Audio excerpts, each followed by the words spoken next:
My guest today is Nadia. Nadia spent 10 years as a backend developer at the International Atomic Energy Agency in Vienna, before she quit and built something completely different. She now runs AI Insiders, where she teaches business owners and consultants how to build AI automations. She's trained over 1,000 people, ranking the top 3 AI creators in Austria. Nadia, welcome. Please tell us, what are you working on right now? Thank you for a warm welcome, Natalia. Right now, I am working with a few businesses and helping them to implement AI solutions and automations. Also, train people on AI. I work with consultants and small businesses and educate them on how to build automations. Let's talk a little bit about your history because it's fascinating. You've spent 10 years as a developer inside one of the most rigorous technical institutions on the planet. And now you work with business owners who don't code and don't want to code. What do you say to a business owner that says, I'm not tech savvy enough to lead AI or do AI in my business? First of all, even though I am technical, I wanted to stay more on the business side. Now, what I do is more aligned with who I am. I would say that being technical is a disadvantage in AI adoption overall. I see a lot of brilliant technical people, but then they think through the technical lens and they have no idea about how businesses operate and where the actual problems are. They can create a brilliant solution that works, but that doesn't bring any value to the business.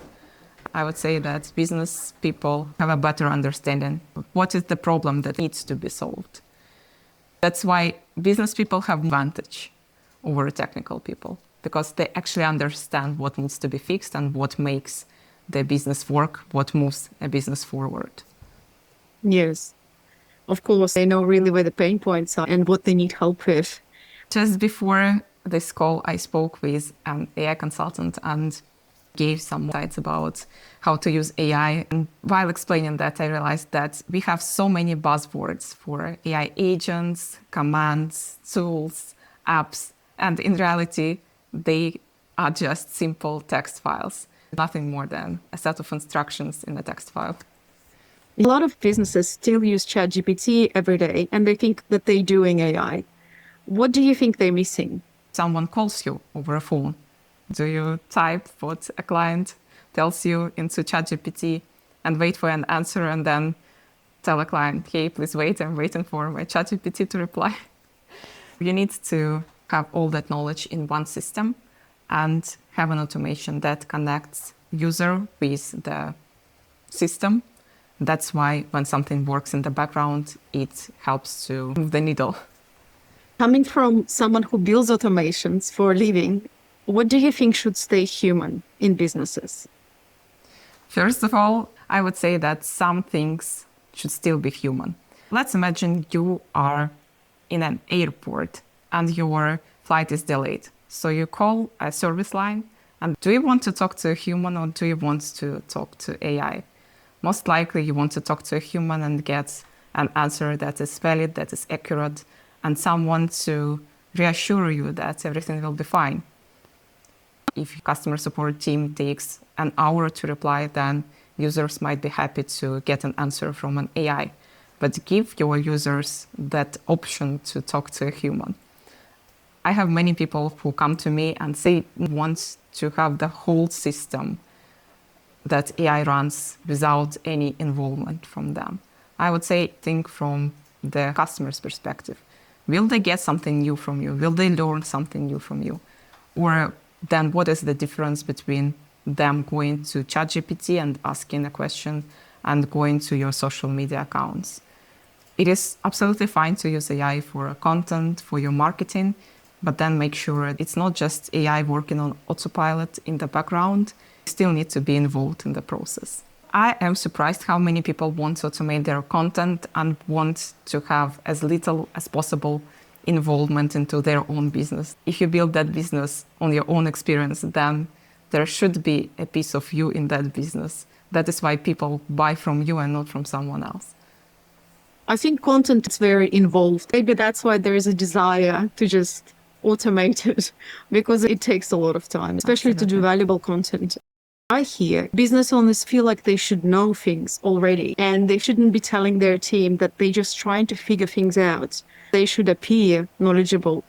Does that show up in your room when you teach clients or their teams? What do you say to business owners who feel that they should know everything there is to know about AI?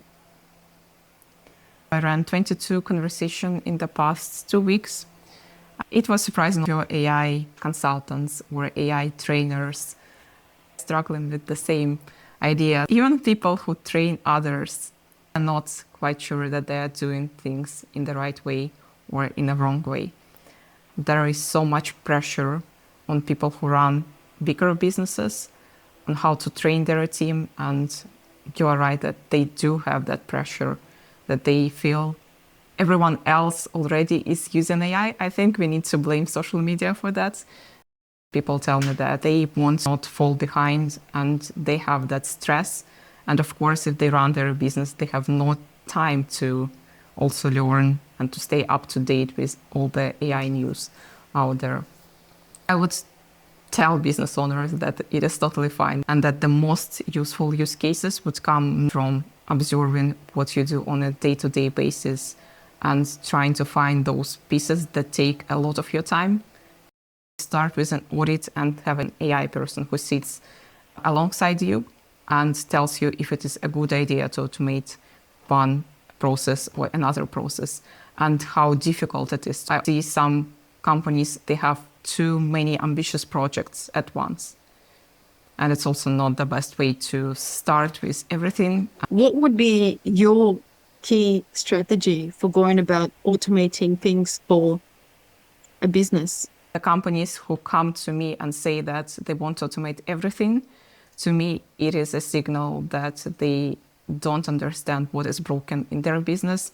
We need to sit and think, what is the customer journey? How a customer goes from knowing about that company to becoming a customer to later using the product and getting benefits of the product, and then maybe staying still with that business for a longer time. Ideally, you would have a map of your whole organization, of all those departments, and find inefficiencies in each of those departments and see what is holding them back. If someone watching this has a team, how do you make sure that the team actually uses the automation that you build?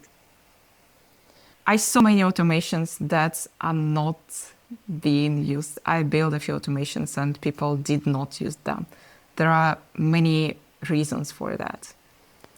We have UI and UX experts for a long time. They're here for a reason. And they're here for a reason that businesses need to make sure that customers use those solutions.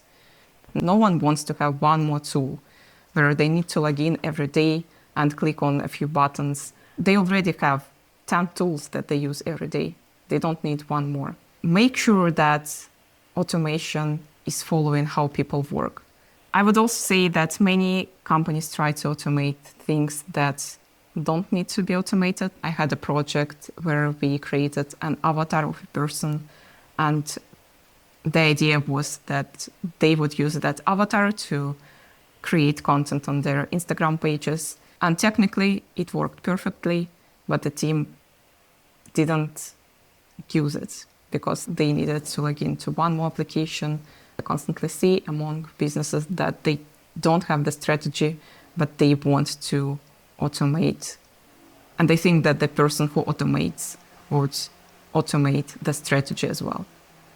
Thank you very much, Nadia. If someone wants to connect with you, how can they find you? They can find me on LinkedIn. I also create content on YouTube.